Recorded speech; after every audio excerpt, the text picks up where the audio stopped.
Digital Assam 2.0 চেনেলটো এটা নতুন ভিডিঅ'লৈ আপোনালোক সকলোকে পুনৰবাৰ স্বাগতম জনাইছোঁ। নেশ্যনেল স্কলাৰশ্বিপ পৰ্টেলৰ জৰিয়তে আপোনালোকে স্কলাৰশ্বিপ এখনৰ কাৰণে কেনেকৈ এপ্লাই কৰিব পাৰিব, NSPত আপোনালোকে কেনেকৈ ৰেজিষ্টাৰ কৰিব লাগিব, আজি এই ভিডিঅ'টোত মই আপোনালোকক A to Z কৰি দেখুৱাম। কি এপ্লিকেশ্যনৰ আপোনালোকৰ প্ৰয়োজন হ'ব, স্কলাৰশ্বিপ এটাত এপ্লাই কৰিবৰ কাৰণে আপোনালোকৰ কি নথিপত্ৰৰ প্ৰয়োজন হ'ব, সকলোখিনি প্ৰচেছ আপোনালোকে এই ভিডিঅ'টোৰ পৰাই জানিব পাৰিব। গতিকে ভিডিঅ'টো যদি আপুনি সম্পূৰ্ণৰূপে চায় তেনেহ'লে আপুনি ঘৰতে নিজৰ মোবাইল, লেপটপ বা ডেস্কটপৰ জৰিয়তে এই স্কলাৰশ্বিপৰ কাৰণে এপ্লাই কৰিব পাৰিব আৰু NSP পৰ্টেলত আপোনালোকে ৰেজিষ্টাৰ কৰিব পাৰিব। যিহেতু এতিয়া NSP পৰ্টেলটোৰ যিটো ইণ্টাৰফেচ আছে কমপ্লিটলি চেঞ্জ কৰি দিলে। আপোনালোকে যদি আগত NSP পৰ্টেলত কাম কৰিছিলে তেনেহ'লে আপোনালোকে তাত দেখিছিলে যে পৰ্টেলটোৰ বহুতখিনি বস্তু খেলি মেলি থাকে বা আপোনালোকে ৰেজিষ্টাৰ ক'ত কৰিব লাগে এইখিনি বস্তু বিচাৰি নাপায়। কিন্তু এতিয়া ইণ্টাৰফেচটো বহুত ক্লিন কৰি দিলে আৰু ইয়াত এতিয়া ৰেজিষ্ট্ৰেশ্যন কৰিবলৈ বা স্কলাৰশ্বিপ এটাত এপ্লাই কৰিবলৈ হ'লেও আগতকৈ বহুত সুবিধা হ'ল। এতিয়া আপোনালোকে ইয়াৰ কাৰণে প্ৰথমে যাব লাগিব scholarship.gov.in, যিটো লিংক মই ডেছক্ৰিপশ্যনত দি থোৱা আছে। যোৱাৰ পাছত আপোনালোকে তললৈ স্ক্ৰল কৰিব, ইয়াত আপোনালোকে এটা অপশ্যন পাব এপ্লাই নাও বুলি। এপ্লাই নাও অপশ্যনটোত আপুনি চিম্পলি ক্লিক কৰিব। ক্লিক কৰাৰ লগে লগে আপোনাৰ পেজটো নতুন এটা পেজলৈ আপোনাক ৰিডাইৰেক্ট কৰিব। তাত আপোনালোকৰ লিখা থাকিব লগ ইন উইথ OTR আৰু লগ ইন উইথ আধাৰ। এতিয়া যিহেতু আমি ৰেজিষ্টাৰে কৰা নাই সেইকাৰণে আমি প্ৰথমে ইয়াত ৰেজিষ্টাৰ কৰি ল'ম। ইয়াত ৰেজিষ্টাৰ ইয়ৰ চেল্ফ বুলি যিটো অপশ্যন আছে অপশ্যনটোত চিম্পলি ক্লিক কৰিব। ক্লিক কৰাৰ পাছত তললৈ স্ক্ৰল কৰি আপুনি ইয়াত যিটো এটা বক্স দেখিছে এই দুটা বক্সত আপুনি টিক মাৰ্ক মাৰি নেক্সট অপশ্যনটোত ক্লিক কৰি দিব। তাৰ পৰা আপোনালোকক ইয়াত মোবাইল নম্বৰটো দিবলৈ কৈছে, মোবাইল নম্বৰটো দিব আৰু গেট OTP অপশ্যনটোত ক্লিক কৰি দিব। আপোনাৰ মোবাইললৈ এটা OTP যাব, সেই OTPটো আপুনি ইয়াত এণ্টাৰ কৰিব। তাৰ পৰা যিটো ইয়াত কেপচা কোড দেখিছে চিম্পলি কেপচা কোডটো ইয়াত ফিল কৰিব। ফিল কৰি ভেৰিফাই অপশ্যনটোত ক্লিক কৰি দিব। ভেৰিফাই অপশ্যনটো ক্লিক কৰি দিয়াৰ লগে লগে ইয়াত আপোনাক এতিয়া আধাৰ কাৰ্ডৰ নম্বৰটো দিব ক'ব। ইয়াত আপুনি আধাৰ কাৰ্ডৰ নম্বৰ দিব, তাৰ পৰা গেট OTP অপশ্যনত ক্লিক কৰি দিব। আপোনাৰ আধাৰ কাৰ্ডৰ লগত যিটো মোবাইল নম্বৰ লিংক হৈ আছে মোবাইল নম্বৰটোলৈ এটা OTP যাব। OTPটো আপুনি ইয়াত এণ্টাৰ কৰি তাৰ পৰা ইয়াত যিটো কেপচা কোড আছে কেপচা কোডটো ফিল কৰিব। ফিল কৰি আপুনি ভেৰিফাই অপশ্যনটোত ক্লিক কৰি দিব। ইয়াত চাওক এতিয়া ওপৰত তিনিটা অপশ্যন আছে, I have Aadhaar card, Aadhaar not assign, I have EID। যদি আপোনালোকে আধাৰ কাৰ্ড এপ্লাই কৰিছে কিন্তু এতিয়ালৈকে আপুনি আধাৰ কাৰ্ডটো লাভ কৰা নাই তেনেহ'লে আপোনালোকে এইটো অপশ্যনো চুজ কৰিব পাৰে। এতিয়া কি হ'ব, আপোনালোকে EID নম্বৰটো দিব, তাৰপৰা ডেট অফ বাৰ্থটো দিব, কেপচা কোডটো ফিল কৰি আপুনি ভেৰিফাই কৰিলে হ'ব। কোনো OTPৰ প্ৰয়োজন নাথাকিব। আৰু নহবা যদি আপোনাৰ নিজৰ আধাৰ কাৰ্ড নাই তেনেহ'লে পেৰেণ্ট বা লিগেল গাৰ্জেনৰ আধাৰ কাৰ্ড আপোনালোকে দিব পাৰে, ফাদাৰ মাদাৰ বা আপুনি যদি ধৰি লওক অৰফান হয় আপোনাৰ যি হয় সেইটো আপুনি সেই হিচাপত দি আপোনালোকে আধাৰ কাৰ্ডৰ নম্বৰটো দিব। আপোনাৰ মা বা দেউতাৰ আধাৰ কাৰ্ডৰ নম্বৰটো দি গেট OTP অপশ্যনত ক্লিক কৰিলে তেওঁলোকৰ আধাৰ কাৰ্ডৰ লগত যিটো মোবাইল নম্বৰ লিংক হৈ আছে মোবাইল নম্বৰটোলৈ OTP যাব। ফিল কৰি কেপচা কোডটো ফিল কৰি ভেৰিফাই অপশ্যনত ক্লিক কৰিব। এতিয়া যিহেতু মোৰ আধাৰ কাৰ্ড আছে সেইকাৰণে আই হেভ আধাৰ কাৰ্ড অপশ্যনত ক্লিক কৰি ইয়াত মই আধাৰ OTP আৰু কেপচা ফিল কৰি ভেৰিফাই অপশ্যনটোত ক্লিক কৰি দিম। ভেৰিফাই অপশ্যনটোত ক্লিক কৰি দিয়াৰ লগে লগে আপোনাৰ NPCI ছাকচেছ বুলি দেখুৱাব। এতিয়া এটা কথা মনত ৰাখিব, আপোনাৰ যদি আধাৰ কাৰ্ডটোৰ লগত কোনো ধৰণৰ বেংক একাউণ্ট লিংক নাই, মানে আপুনি যদি বেংক একাউণ্ট এতিয়ালৈকে ক্ৰিয়েটে কৰা নাই বা বেংক একাউণ্টৰ লগত আপোনালোকৰ আধাৰ কাৰ্ডটো লিংক থকা নাই তেনেকুৱা ক্ষেত্ৰত কিন্তু ইয়াত আপোনাৰ NPCIটো লিংক নেদেখুৱাব। ঠিক আছে, আপোনাৰ ফেইল বুলি দেখুৱাব। আৰু সেই ক্ষেত্ৰত আপোনালোকে বেংকলৈ গৈ আপোনাৰ আধাৰ কাৰ্ডটো আপোনাৰ একাউণ্টৰ লগত লিংক কৰিব লাগিব। মানে আপুনি ইয়াত এতিয়া স্কলাৰশ্বিপ এপ্লাই কৰিলে ইয়াত কোনো ধৰণৰ বেলেগ বেংক একাউণ্ট দিয়াৰ প্ৰয়োজন নাই।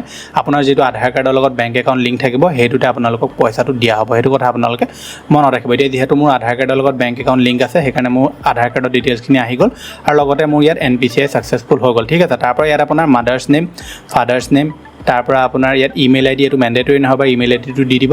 তাৰ পৰা কেপচা কোডটো ফিল কৰিব। ফিল কৰি আপুনি ইয়াত যিটো ফিনিছ অপশ্যন আছে এইটোত আপুনি ক্লিক কৰি দিব। তাৰ পৰা ইয়াত আপোনাক দেখুৱাব you have successfully generated the reference and your reference number is, এনেকৈ ওলাব। আপোনাৰ ৰেফাৰেঞ্চ নম্বৰ যিটো আহিব আপুনি এইটো চিম্পলি কপি কৰি থ'ব আৰু এইটো নম্বৰ আপোনাৰ প্ৰয়োজন হ'ব। এতিয়া যেতিয়া আপুনি এপটোত যাব ইয়াত আপোনাৰ লিখা আছে kindly download the NSP OTR mobile app and complete your face authentication for generating OTR। আপোনালোকে এতিয়া দুটা এপ্লিকেশ্যন ডাউনলোড কৰিব লাগিব মোবাইলত, যি আপোনালোকে সেই এপ্লিকেশ্যনটো ডাউনলোড কৰি তাত আপুনি বাকীখিনি কাম কৰিব লাগিব।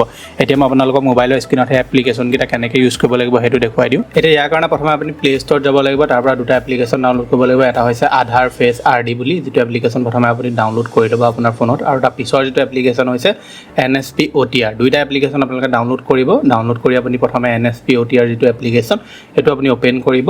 অ'পেন কৰাৰ পিছত আপুনি ইয়াত বহুতকেইটা অপশ্যন পাব, log in, register, EKYC, face authentication, change mobile number. আপুনি simply EKYC by face authentication যিটো অপশ্যন আছে এই অপশ্যনটোত আপোনালোকে ক্লিক কৰি দিব। তাৰপাছত আপুনি ইয়াত যিটো ৰেফাৰেঞ্চ নম্বৰ অলপ আগত পাইছিলে নম্বৰটো দিব, চেণ্ড OTP অপশ্যনত ক্লিক কৰিব। আপোনাৰ ৰেজিষ্টাৰ মোবাইল নম্বৰলৈ এটা OTP যাব, তাৰপৰা কেপচা কোড ফিল কৰিব। ফিল কৰি আপুনি নেক্সট অপশ্যনটোত ক্লিক কৰি দিব। নেক্সট অপশ্যনটো ক্লিক কৰি দিয়াৰ লগে লগে আপোনাৰ সম্পূৰ্ণ ডিটেইলছ ওলাই যাব আৰু তলত খালি আপোনাৰ EKYC face authentication not verified দেখাব। চিম্পলি আপুনি প্ৰচিড ফৰ ফেচ অথেণ্টিকেশ্যন যিটো অপশ্যন আছে এই অপশ্যনটোত আপোনালোকে ক্লিক কৰি দিব। ক্লিক কৰি দিয়াৰ লগে লগে আই এগ্ৰী অপশ্যনটো আপুনি ক্লিক কৰিব। তাৰ পৰা আপুনি ইয়াত while using the app নকৰিব, অনলি দিছ টাইম কৰিব। তাৰ পৰা আপুনি অলপ আগত যিটো এপ্লিকেশ্যন ডাউনলোড কৰিছিলে আধাৰ ফেচ RD বুলি, সেই এপ্লিকেশ্যনটোত আপোনাৰ ৰিডাইৰেক্ট কৰি দিয়া হ'ব আৰু তাৰপাছত আপোনাৰ যিখন ফেচ আছে সেই ফেচখন আপোনাৰ অথেণ্টিকেট হ'ব। প্ৰথমে আপোনালোকে বক্সটোত টিক কৰিব, তাৰপৰা প্ৰচিড অপশ্যনটোত ক্লিক কৰিব আৰু ক্লিক কৰাৰ পাছত আপোনাৰ ফেচটো আপুনি অথেন্টিকেট কৰিব লাগিব এতিয়া ফেচটো যেতিয়া অথেন্টিকেট কৰিব আপুনি ৰৈ নাথাকিব চকুকেইটা আপুনি দুবাৰমান ব্লিংক কৰিব মানে টিপ কৰিব চকুকেইটা তাৰ পৰা আপোনাৰ ফেচটো কেপচাৰ্ড হৈ যাব সাকসেসফুলি আপোনাৰ ফেচ অথেন্টিকেট হৈ যাব তাৰ পৰা আপুনি এটা OTR নম্বৰ পাব যেটো আপোনালোকে স্ক্ৰিনশ্বট ৰাখিব এই OTR নম্বৰটো আপোনাৰ কামত আহিব মানে লাগিব অলপ পিছত OTR নম্বৰটো স্ক্ৰিনশ্বট ল'ব আৰু লগতে আপোনাৰ মোবাইললৈ এটা পাছৱৰ্ড দিয়া হ'ব যেটো পাছৱৰ্ডটো আপুনি তাত এন্টাৰ কৰিব লাগিব এতিয়া আমি সিম্পলি আমাৰ যেটো ওয়েবসাইট আছে আমি ওয়েবসাইটটোলৈ যাম আৰু বাকিখিনি প্ৰসেস কমপ্লিট কৰিম আমি যেহেতু ৰেজিষ্ট্ৰেচন কৰি ললো হেকাৰণে আমি এতিয়া লগইন কৰিব লাগিব ইয়াত প্ৰথমে আপোনাৰ যেটো OTR নম্বৰ আছে মানে ওয়ান টাইম ৰেজিষ্ট্ৰেচন নম্বৰ যেটো আপোনাৰ মোবাইল নম্বৰলৈ সেন্ড কৰি দিয়া হল হেতু আপুনি সিম্পলি ইয়াত এন্টাৰ কৰিব তাৰপৰা যেটো আপুনি পাছৱৰ্ড পাইছে লগত হে পাছৱৰ্ডটো আপুনি ইয়াত দিব লাগিব দি আপুনি যেটো ক্যাপচা কোড আছে হেতু ফিল কৰি আপুনি লগইন অপচনটোত ক্লিক এতিয়া ইয়াত আপোনাক পাছৱৰ্ডটো চেঞ্জ কৰিবলৈ কৈছে প্ৰথমে আপুনি যেটো পাছৱৰ্ড তেওঁলোকৰ ফালৰ পৰা দিছিলে হেতু ইয়াত এন্টাৰ কৰিব তাৰপৰা আপুনি নতুন পাছৱৰ্ড এটা ক্ৰিয়েট কৰিব ক্যাপচা ফিল কৰি আপুনি সাবমিট অপশনটো ক্লিক কৰি সাবমিট অপশনত ক্লিক কৰি দিয়াৰ লগে লগে আপোনাৰ যেটো পাছৱৰ্ড হেতু চেঞ্জ হৈ গল এতিয়া আপোনাক সিম্পলি যেটো নম্বৰ আপোনাৰ OTR নম্বৰ আছিল হেতু ইয়াত আপোনাৰ আহি থাকিব নাহিব পাৰে নাহিলে আপুনি ইয়াত দি ল'ব তাৰপৰা যেটো নতুন পাছৱৰ্ড ক্ৰিয়েট কৰিছিলে হেতু পাছৱৰ্ড দি আপুনি ইয়াত যেটো ক্যাপচা আছে হেতু ফিল কৰি আপুনি লগইন অপশনটো ক্লিক কৰি দিব লগইন অপশনটো ক্লিক কৰি দিয়াৰ লগে লগে আপোনাৰ সম্পূৰ্ণ ডিটেইলছ ইয়াত ওলাই যাব আপোনাৰ আধাৰ কাৰ্ডটো সিডিং হৈ আছে না হেতু ওলাই যাব মাদাৰ্স নেম ফাদাৰ্স নেম আপুনি যি দিছিলে সকল বিলাকত ওলাই যাব আৰু ইমেইল আইডিটো খালি নট ভেৰিফাইড দেখাব এটো ভেৰিফাই কৰিব লাগিব পিছত আমাৰ যেটো প্ৰফাইলটো বনি গল এতিয়া আমি ইয়াত ওপৰত দেখিছে আপুনি ইয়াত চাৰিটা লাঞ্চ দেখিছে ইয়াৰ আপুনি ক্লিক কৰিব তাৰপৰা এপ্লাই ফৰ স্কলাৰশ্বিপ অপশনটো ক্লিক কৰিব ক্লিক কৰি ইয়াৰ পাছত আমি ইয়াত যেটো ষ্টুডেন্ট অপশন দেখিছো ইয়াত আমি ক্লিক কৰিম ক্লিক কৰাৰ পাছত ইয়াত যেটো আপোনালোকে দেখিব এপ্লাই ফৰ স্কলাৰশ্বিপ ইয়াত আপোনালোকে সিম্পলি লগইন অপশনটো ক্লিক কৰি দিব লগইন অপশনটো ক্লিক কৰি দিয়াৰ লগে লগে পেজটো অকমান ৰিলোড হ'ব আৰু ৰিলোড হোৱাৰ পাছত আপোনালোকে যেটো OTR নম্বৰ পাইছিলে আপোনালোকৰ মোবাইলত যেটো OTR নম্বৰ আহিছিলে মই অলপ আগত কলো সেই OTR নম্বৰটো আপুনি ইয়াত এন্টাৰ কৰিব লাগিব আৰু যেটো আপুনি নতুনকৈ এটা পাছৱৰ্ড ক্ৰিয়েট কৰিলে সেই পাছৱৰ্ডটো আপুনি ইয়াত এন্টাৰ কৰিব লাগিব এন্টাৰ কৰি আপুনি ইয়াত যেটো ক্যাপচা কোড আছে ক্যাপচা কোডটো ইয়াত ফিল কৰি লগইন অপশনটোত ক্লিক কৰি দিব কৰাৰ লগে লগে আপোনাৰ লগইন সাকসেসফুলি দেখাব তাৰপৰা আপুনি ওকে অপশনটো ক্লিক কৰিব এতিয়া আপুনি চাব পাৰি ইয়াত এনেকৈ আপোনাৰ ওলাব application ID new application academic year 2024 and 25 fresh renewal আপোনাৰ ওলাই থাকিব যে আপুনি ৰিনিউৱেল কৰিছে নে ফ্ৰেছ কৰিছে এতিয়া যেটো মই ফ্ৰেছ কৰিছো কাৰণে ফ্ৰেছ ওলাই আছে যদি আপুনি ৰিনিউৱেল কৰে তেতিয়ালে ৰিনিউৱেল ইয়াত ওলাই থাকিব তাৰপৰা এতিয়া যেটো আমি ইনসেন্টিভ লোৱা না স্কলাৰশ্বিপ লৈছো কাৰণে স্কলাৰশ্বিপ ওলাব এতিয়া আপোনালোকে সিম্পলি যেটো প্ৰসিড অপশন আছে এটো আপুনি ক্লিক কৰিব পাৰে প্ৰসিড অপশনটো ক্লিক কৰিলে আপোনাৰ কি হ'ব ইয়াৰ আপোনাৰ ষ্টেটাসটো আপোনাক ট্ৰান্সফাৰ কৰি দিব এই ষ্টেটাসটো আমি এতিয়া চাব নালাগে যেতিয়া আমাৰ সম্পূৰ্ণ কামখিনি হৈ যাব তাৰ পিছত আমি এটো বিষয়ে আলোচনা কৰিম এতিয়া আমি ফিল এপ্লিকেশনত ক্লিক কৰিব লাগিব ফিল এপ্লিকেশনত ক্লিক কৰাৰ লগে লগে আপোনাৰ যিখন এপ্লিকেশন আছে এখন আপোনাক ফিল কৰিব দিব প্ৰথমে ওপৰত আপোনাৰ জেনাৰেল যিখিনি ইনফৰমেশন আপোনালোকে দিলে সেইখিনি ওলাই থাকিব আৰু লগতে পাৰ্সোনাল ইনফৰমেশন যেনে আপোনাৰ মা দেউতাৰ নাম আপোনাৰ ডেট অফ বাৰ্থ ফাদাৰ্স নেম আৰু মাদাৰ্স নেম সকলবিলাক ওলাই থাকিব এতিয়া আমি আমাৰ যিখিনি ডিটেইলছ আছে সেইখিনি এন্টাৰ কৰিব লাগিব ইয়াত কমিউনিটি আপোনাৰ কোনটো প্ৰথমে সিলেক্ট কৰি ল'ব আপুনি জেনাৰেল OBC SC ST এইখিনি সিলেক্ট কৰিব লাগিব ঠিক আছে তাৰ পৰা আপোনাৰ যেটো ৰিজনাল ৰিলিজিয়ন আছে হেতু আপুনি সিলেক্ট কৰিব লাগিব এনুৱেল ফ্যামিলি ইনকাম আপোনাৰ এটো সিলেক্ট কৰিব লাগিব আপুনি যদি ডিজেবল হয় তেনলে ইয়েস দিব যদি নো হয় ইয়াত নো দিব তাৰপৰা ইয়াত যেটো আপোনাৰ পেৰেন্টছ প্ৰফেশন সক ইয়াত দিকিটা প্ৰফেশন দিয়া আছে এইগিটা ভিতৰত যদি নপৰে ধৰি লওক খেতিয়ক বা ধৰি লওক আপোনাৰ দেউতা শ্ৰমিক হয় তেনে ক্ষেত্ৰত আপুনি আদাৰ্স অপশনটো ক্লিক কৰিব যদি ইয়াত থকা কিবা অপশন আছে আপোনাৰ দেউতাই ধৰি লওক বা আপোনাৰ পৰিয়ালৰ সদস্যই কাম কৰা যদি ইয়াত কিবা অপশন আছে তেনলে আপুনি হেতুত ক্লিক কৰিব নাথাকিলে আপুনি সিম্পলি আদাৰ্স কৰি দিব ঠিক আছে তাৰপৰা আছিল আপোনাৰ মেৰিটেল ষ্টেটাস যদি আপুনি মেৰিড হয় মেৰিড দিব আনমেৰিড হলে আনমেৰিড দিব এতিয়া যেটো ছাত্ৰ ছাত্ৰীসকল আনমেৰিড হ'ব এখানে আনমেৰিড থাকিব তাৰপৰা আহিলে any of parents not alive যদি আপোনাৰ ধৰি লওক মা বা দেউতা কোনো যদি ধৰি লওক বৰ্তমান নাই তেনে ক্ষেত্ৰত আপুনি এটো অৰফান দিব পাৰে বা ধৰি লওক আপোনাৰ মা ঢুকালে বা দেউতা ঢুকালে বা কোভিড-19 ত কিবা হ'ল তেনেকুৱা সেইখিনি বস্তু আপোনাৰ হিচাপত আপুনি সিলেক্ট কৰিব যদি এনেকুৱা কোনো ধৰণৰ একো কথা নাই তেনহলে নট এপ্লিকেবলত আপুনি ক্লিক কৰি দিব তাৰপৰা তললে স্ক্ৰল কৰিব ইয়াত প্ৰথমে আপুনি ষ্টেটটো সিলেক্ট কৰিব তাৰপৰা আপোনাৰ ডিস্ট্ৰিক্টটো আপুনি সিলেক্ট কৰি ল'ব তাৰপৰা আপোনাৰ যেটো লোকেলিটি আছে হেতু ৰুৰেল নে আৰবান নে আদাৰ আপুনি সিলেক্ট কৰিব ৰুৰেল মানে হৈছে গাঁও আৰবান মানে হৈছে অলপ চহৰীয়া টাইপ আৰু যদি আদাৰ্স হয় নহলে আদাৰ্স দিব ঠিক আছে তাৰপৰা সাব ডিস্ট্ৰিক্টটো আপুনি সিলেক্ট কৰিব লাগিব তাৰপৰা ভিলেজ আপুনি সিলেক্ট কৰিব লাগিব তাৰপৰা হাউস নং বা ষ্ট্ৰীট নং আপুনি দিব তাৰপৰা পিন কোড আপুনি দিব লাগিব দি আপুনি 7x অপশনটোত ক্লিক কৰি দিব 7x অপশনটো ক্লিক কৰি দিয়াৰ লগে আপোনাৰ জেনাৰেল ইনফৰমেশনখিনি সাকসেসফুলি সেভ হৈ যাব এতিয়া আমি ইয়াত দিব লাগিব আমাৰ ইনষ্টিটিউটটো নাম আপুনি ইয়াত দেখিছে সিলেক্ট টু ইনষ্টিটিউট ইয়াত আপুনি ক্লিক কৰিব ক্লিক কৰাৰ লগে আপোনাক নতুন এটা পেজলৈ লৈ যাব ইয়াত প্ৰথমে আপুনি ষ্টেট সিলেক্ট কৰিব ডিস্ট্ৰিক্টটো সিলেক্ট কৰি ল'ব তাৰপৰা আপোনাৰ যিখন কলেজ আছে আপুনি কলেজখনৰ নাম ইয়াত দিব লাগিব ঠিক আছে এখানি আপুনি এনেকৈ প্ৰথমে ডিস্ট্ৰিক্টখন যেতিয়া সিলেক্ট কৰিব মই সিম্পলি আপোনাক দেখুৱাই দিছো ডিস্ট্ৰিক্টখন সিলেক্ট কৰি ইনষ্টিটিউটটোৰ নামটোৰ আপুনি ধৰি লওক প্ৰথম যেতিয়া আপুনি আখৰটো এনেকৈ টাইপ কৰি দিব এতিয়া ধৰি লওক মই জেবি কলেজ যদি টাইপ কৰো জে বুলি টাইপ কৰি সাৰ্চ কৰি দিলে ইয়াত আপোনাৰ জে লগত জড়িত যিমানখিনি কলেজ আছে সকলোবিলাক ইয়াত ওলাই যাব আপোনাৰ যোনখন হয় সেইখন দি দিব এতিয়া চাওক মই এটা কথা আপোনাক কৈ থওঁ মই যেটো যোৱাকালি এটা ট্ৰাই কৰি চাইছিলো তেতিয়া দেখিছিলো যে কিছুমান কলেজে যিটো KYC বা KYC এইটো কৰা নাই, যাৰ কাৰণে তেওঁলোকৰ কলেজবিলাক এতিয়ালৈকে ধৰি লওক এই স্কিমটোৰ কাৰণে বা এই স্কলাৰশ্বিপটোৰ কাৰণে এলিজিবল নহয়, তেনেকুৱা কিবা প্ৰব্লেম দেখুৱাই আছে। গতিকে আপোনালোকৰ যদি ধৰি লওক কলেজখন চিলেক্ট কৰোঁতে তেনেকুৱা কিবা অপশ্যন ওলায়, সেইটো ক্ষেত্ৰত আপুনি কলেজৰ লগত এবাৰ যোগাযোগ কৰি চাব পাৰে। এতিয়া মই কলেজখন ইয়াত চিলেক্ট কৰিলোঁ, মই আপোনাক দেখুৱাই আছোঁ। চিম্পলি মই এখন কলেজ এনে চিলেক্ট কৰিছিলোঁ, ইয়াত ওলাইছে যে your institute has not complete the KYC, INO will not be able to verify the application unless he or she complete the KYC। মানে আপোনাৰ কলেজৰ যি হেড হয় তেওঁ যদি KYCটো কমপ্লিট নকৰে ইনষ্টিটিউটৰ, তেনেকুৱা ক্ষেত্ৰত আপোনাৰ যিখন ফৰ্ম আছে এখন ভেৰিফাই কৰিব নোৱাৰিব আপোনাৰ এপ্লিকেশ্যনখন, ঠিক আছে। এইটো কথা আপুনি মনত ৰাখিব। গতিকে এনেকুৱা যদি কিবা প্ৰব্লেম দেখুৱাইছে সেইটো আপুনি কলেজৰ লগত বা আপোনাৰ ইনষ্টিটিউটটোৰ লগত আপুনি কথা পাতিব লাগিব। যদি আপুনি প্ৰি মেট্ৰিকৰ কাৰণে এপ্লাই কৰিছে তেনেকুৱা ক্ষেত্ৰত আপুনি স্কুলৰ লগত কথা পাতিব লাগিব। ইনষ্টিটিউটটো চিলেক্ট কৰাৰ পিছত ইয়াত আপুনি দিব লাগিব এতিয়া প্ৰেজেণ্ট ক্লাছ বা কোৰ্চ, আপুনি এতিয়া কিহত পঢ়ি আছে সেইটো দিব লাগিব। যদি আপুনি পষ্ট মেট্ৰিকৰ কাৰণে এপ্লাই কৰিছে তেনেহ'লে ইয়াত দুটা অপশ্যন আছে, এটা হৈছে আপোনাৰ ফাৰ্ষ্ট ইয়েৰ, এটা হৈছে ছেকেণ্ড ইয়েৰ, ঠিক আছে। আপুনি যদি হায়াৰ ছেকেণ্ডেৰী ফাৰ্ষ্ট ইয়েৰত পঢ়িছে তেনেহ'লে ফাৰ্ষ্ট ইয়েৰ আপুনি চিলেক্ট কৰি ল'ব, যদি ছেকেণ্ড ইয়েৰত পঢ়িছে ছেকেণ্ড ইয়েৰ চিলেক্ট কৰিব। তাৰ প্ৰেজেণ্ট ক্লাছ ষ্টাৰ্ট ডেট আপোনাৰ ফাৰ্ষ্ট ইয়েৰ ক্লাছ বা আপুনি যদি ছেকেণ্ড ইয়েৰত পঢ়িছে ছেকেণ্ড ইয়েৰ ক্লাছ কেতিয়াবা ষ্টাৰ্ট হৈছিলে সেইটো আপুনি ইয়াত দিব লাগিব, সেইটো আপুনি ঠিকমতে দিব। তাৰপৰা আপোনাৰ এডমিশ্যন বা ৰেজিষ্ট্ৰেশ্যন বা এনৰলমেণ্ট নাম্বাৰ যিটো আছে সেইটো আপুনি ইয়াত দিব লাগিব। তাৰপৰা এডমিশ্যন, ৰেজিষ্ট্ৰেশ্যন বা এনৰলমেণ্ট ইয়েৰ আপোনালোকে ইয়াত চিলেক্ট কৰিব লাগিব। আপুনি এতিয়া যিহেতু এই বছৰ যদি ফাৰ্ষ্ট ইয়েৰত পঢ়িছে তেনেহ'লে আপোনাৰ এডমিশ্যন, ৰেজিষ্ট্ৰেশ্যন বা এনৰলমেণ্ট ইয়েৰ এইটোৱে হ'ব, সেইটো আপুনি যিটো হয় আপোনাৰ সেইটো হিচাপত দিব। আপুনি ভালকৈ চাই চিতি ৰোল নাম্বাৰ, আপোনাৰ ক্লাছত যিটো ৰোল নাম্বাৰ সেইটো দিব, ছেকশ্যন আপুনি কোনটো ছেকশ্যন সেইটো দিব। তাৰপৰা মোড অফ ষ্টাডি আপুনি সেইটো দিব লাগিব যে আপুনি পাৰ্ট টাইম নে কৰেছপণ্ডেণ্ট, ডিষ্টেঞ্চ নে ৰেগুলাৰ ফুল টাইম সেইটো আপুনি দিব। আপুনি যদি হোষ্টেলত থাকি পঢ়া শুনা কৰে তেনেহ'লে য়েছ দিব, নহ'লে ন' দিব। তাৰপৰা আহিলে প্ৰিভিয়াছ একাডেমিক ডিটেইলছ।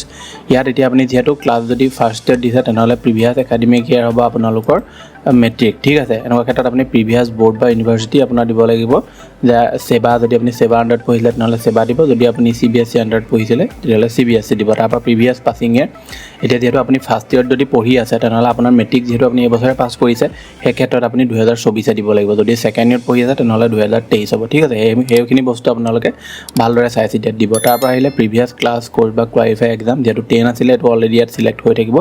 তাৰপৰা আপুনি মেট্ৰিকত কিমান পাৰ্চেণ্টেজ পাইছে সেইটো ইয়াত দিব লাগিব। তাৰপৰা আহিলে আপোনাৰ 10 ক্লাছৰ ডিটেইলছ, 10ত আপোনাৰ ৰোল নম্বৰ কিমান আছিলে, ৰোল নম্বৰটো দুবাৰ টাইপ কৰিব ইয়াত। তাৰপৰা বৰ্ড নেম, আপোনাৰ যিখন বৰ্ড হয় সেইখন আপুনি দিব লাগিব।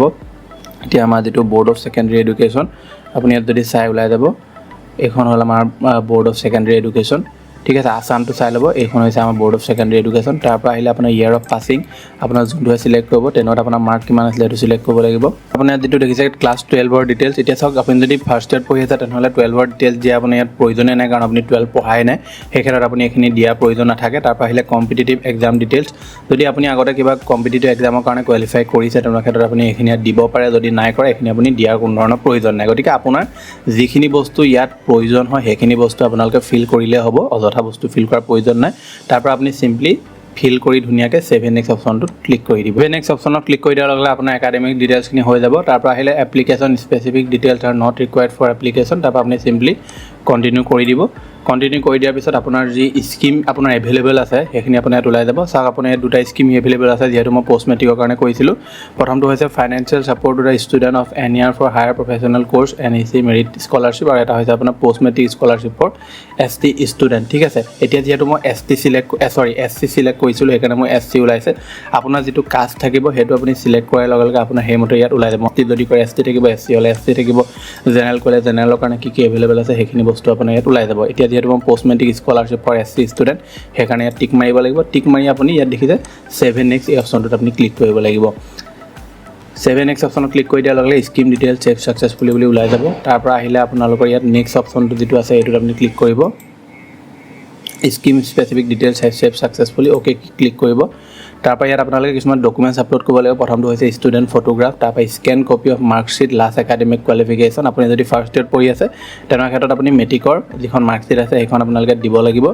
ID প্ৰুফ অফ ষ্টুডেণ্ট, যেনে birth certificate, voter ID card, PAN card, এই তিনিটাৰ ভিতৰত কিবা এটা ডকুমেণ্টছ আপলোড কৰিব লাগিব। আৰু আটাইকেইটা ডকুমেণ্টছ আপোনালোকে PDF, JPG বা JPEG ফৰ্মেটত হ'ব লাগিব, আৰু 20 KB বা 200 KB ভিতৰত হ'ব লাগিব, ঠিক আছে। তাতকৈ ওপৰত বা তাতকৈ তলত হ'ব নোৱাৰিব। তাৰপৰা আপোনালোকে আপলোড কৰিব লাগিব কাষ্ট চাৰ্টিফিকেট ইছ্যুড বাই ডেজিগনেশ্যন ষ্টেট অৰ UT অথৰিটি, আপোনাৰ কাষ্ট চাৰ্টিফিকেট এখন দিব লাগিব ইয়াত, যিখন ধৰি লওক আপুনি SC বা ST বা অন্য কাষ্ট হ'লে দিব লাগিব, জেনেৰেল হ'লে দিব নালাগে। কাষ্ট চাৰ্টিফিকেটখন ইয়াত দিব লাগিব। তাৰপৰা আহিলে income certificate issued by designated stated বা ইউটি অথৰিটি আপোনাৰ ইনকাম চাৰ্টিফিকেট ইয়াত প্ৰয়োজন হ'ব তাৰপৰা আহিলে bonafide certificate to be issued by registered dean principal of the college institute বা ইউনিভাৰ্চিটি আপোনাৰ যোনটো হয় আপুনি সেইমতে ইয়াত আপলোড কৰিব লাগিব এতিয়া চাওক এতিয়া আপুনি আটাইকেইটা ডকুমেণ্টছ যেতিয়া আপোনালোকে আপলোড কৰি ল'ব প্ৰপাৰলি আপলোড কৰি আপুনি ফাইনেল ছাবমিটত আপুনি ইয়াত ক্লিক কৰি দিব ফাইনেল ছাবমিটত ক্লিক কৰি দিয়াৰ লগে লগে আপোনাৰ যিখন এপ্লিকেশ্যন আছে এপ্লিকেশ্যনখন প্ৰচিডত গুচি যাব তাৰপৰা আপুনি ইয়াত দেখিছে যে ষ্টেটাছ অপশ্যনটো ইয়াত আপুনি ক্লিক কৰিব লাগিব এতিয়া যিহেতু মই আপোনালোকক আপলোড কৰি দেখুৱাবলগীয়া নাই সেইকাৰণে মই ফাইনেল ছাবমিটটো কৰা নাই চিম্পলি আপুনি ষ্টেটাছত যাব যেতিয়া আপোনাৰ লাষ্ট ফাইনেল ছাবমিট হৈ যাব ষ্টেটাছত যোৱাৰ লগে লগে আপোনাৰ যিটো এপ্লিকেশ্যন আছে এপ্লিকেশ্যনখন আপোনাৰ প্ৰচিড বুলি দেখুৱাব আৰু এপ্লিকেশ্যনখন প্ৰচিড দেখুৱাৰ লগে লগে আপোনাৰ এটা প্ৰিণ্ট কৰি ল'ব আপুনি সেই এপ্লিকেশ্যনখন ধুনীয়াকৈ আৰু প্ৰিণ্ট যেতিয়া কৰি ল'ব প্ৰিণ্ট এটা কপি আপুনি নিজৰ লগত ৰাখিব আৰু ইটো কপি আপোনাৰ স্কুলত যদি আপুনি পঢ়ি আছে মানে প্ৰি মেট্ৰিকৰ কাৰণে এপ্লাই কৰিলে স্কুলত আপুনি এখন জমা দিবলগীয়া হ'ব পাৰে আৰু কলেজত কৰিলে আপুনি কলেজত গৈ মেলি এখন ভেৰিফিকেশ্যন কৰিবলগীয়া হ'ব পাৰে বাকীখিনি প্ৰচেছ আপোনালোকে কলেজত সুধি ল'ব কলেজত আপোনাৰ কিছুমান বস্তু ভেৰিফাইড হয় ধৰি লওক আপোনাৰ যিটো প্ৰফাইল আছে প্ৰফাইলটো ভেৰিফাইড কৰে কলেজে গতিকে সেইটো বস্তু কলেজে কৰিব যদি প্ৰি মেট্ৰিক হয় তেনেকুৱা ক্ষেত্ৰত স্কুলে আপোনাক কৰি দিব সেইখিনি বস্তু গতিকে তাৰপাছত আপোনাৰ যিখন স্কলাৰশ্বিপ আছে সেই স্কলাৰশ্বিপখনৰ কাৰণে আপুনি এপ্লাই হৈ যাব তাৰপৰা আপুনি ইয়াত চাই থাকিব পাৰিব আপোনাৰ ষ্টেটাছটো যে আপোনাৰ কিমানটো কমপ্লিট হ'ল কি হ'ল পে'মেণ্ট ডিটেইলছ বা ধৰি লওক আপোনাৰ ভেৰিফিকেশ্যন ডিটেইলছ এইকেইটা বস্তু ইয়াত ওলাই থাকিব যেতিয়া আপোনাৰ স্কুল বা ইনষ্টিটিউট বা কলেজে ভেৰিফাই কৰিব ইয়াত য়েছ বুলি ওলাই যাব তাৰপৰা ভেৰিফাইড ডিপাৰ্টমেণ্ট বা নোডেল অফিচাৰে য়েছ দেখুৱাব যদি কিবা আপোনাৰ ডুপ্লিকেট বা চিষ্টেম দেখুৱায় তেনেকুৱা ক্ষেত্ৰত য়েছ আহি যাব যদি ধৰি লওক আপোনাৰ এপ্লিকেশ্যনখনত কিবা ডুপ্লিকেট বস্তু পালে তেনেকুৱা ক্ষেত্ৰত য়েছ দেখুৱাব চিলেক্টেড ফৰ স্কলাৰশ্বিপ বা মেৰিট আপোনাৰ যোনটো হয় ইয়াত ওলাব যিহেতু মই ফাইনেল ছাবমিট কৰা নাই সেইকাৰণে ওলোৱা নাই scholarship amount proceed for NSP to PFMS আপোনাৰ যিটো পইচা আছে সেই পইচাটো যেতিয়া আপোনাৰ ধৰি লওক NSP PFMS একাউণ্টলৈ আপোনাক দিব অৰ্থাৎ আপোনাৰ আধাৰ কাৰ্ডৰ লগত লিংক হৈ থকা বেংক একাউণ্টলৈ দিব তেতিয়া ইয়াত য়েছ দেখুৱাই দিব আৰু পে'মেণ্ট ডিটেইলছ আপোনালোকে ইয়াত চাব পাৰিব স্কলাৰশ্বিপ এমাউণ্ট কিমান টোকেন নম্বৰ কিমান এই সকলোবিলাক বস্তু আপোনালোকে ইয়াত চাব পাৰিব গতিকে এনেকৈয়ে আপোনালোকে যিটো NSP স্কলাৰশ্বিপ ইয়াৰ কাৰণে আপুনি ৰেজিষ্টাৰ কৰিব পাৰিব ৰেজিষ্টাৰ কৰি লগ ইন কৰি এনেকৈ আপুনি স্কলাৰশ্বিপৰ কাৰণে অতি সহজতে আপোনালোকে এপ্লাই কৰিব পাৰিব যদি ভিডিঅ'টোত আপোনালোকে কিবা বুজি পোৱা নাই তলত কমেণ্ট বক্সত কমেণ্ট কৰি জনাব মই যদি কিবা থাকি গৈছে বুজাবলৈ বা ধৰি লওক ক'ৰবাত আপোনালোকে খেলি মেলি পাইছে তলত কমেণ্ট কৰিব মই নিশ্চয় আপোনালোকক কমেণ্টৰ ৰিপ্লাই দিবলৈ চেষ্টা কৰিম নহবা ডাইৰেক্টলি আপুনি মোক ইনষ্টাগ্ৰামতো মেছেজ কৰিব পাৰে মেছেজ কৰাৰ আগতে খালি ইনষ্টাগ্ৰামত আপুনি মোক ফ'ল' কৰি ল'ব লগতে আমাৰ হোৱাটছআপৰ গ্ৰুপৰ চেনেলত যদি জইন কৰা নাই ইনষ্টাগ্ৰামতে যাব ফ'ল' কৰি আপোনালোকে কিনাৰত হোৱাটছআপ বুলি এটা অপশ্যন পাব তাত আপুনি ক্লিক কৰি হাই বুলি মেছেজ এটা দিলে মই আপোনালোকক হোৱাটছআপৰ গ্ৰুপৰ চেনেলৰ লিংক দি দিম আপোনালোকে জইন কৰি ল'ব পাৰিব গতিকে এইটো আছিলে যে আপোনালোকক দিবলগীয়া ইনফৰমেশ্যন আশা কৰিছোঁ আপোনালোকে ভিডিঅ'টো চাই ভাল পালে যদি ভিডিঅ'টোত লাইক কৰিব চেনেলটোলৈ যদি প্ৰথম আহিছিলে ছাবস্ক্ৰাইব কৰি ল'ব এনেকুৱা ধৰণৰ ইনফৰমেটিভ ভিডিঅ' মোৰ ৰেগুলাৰ চাই থাকিবৰ কাৰণে লগতে আপোনালোকৰ স্ক্ৰীণত এতিয়া দুটা স্কলাৰশ্বিপৰ ভিডিঅ' ওলাই আছে আপোনালোকৰ যোনটো আপোনাৰ কাৰণে হয় সেইটো আপুনি চাওক আৰু সেইকেইখন স্কলাৰশ্বিপতো এপ্লাই কৰি লওক লগ পাম এটা নতুন ভিডিঅ' লৈ ধন্যবাদ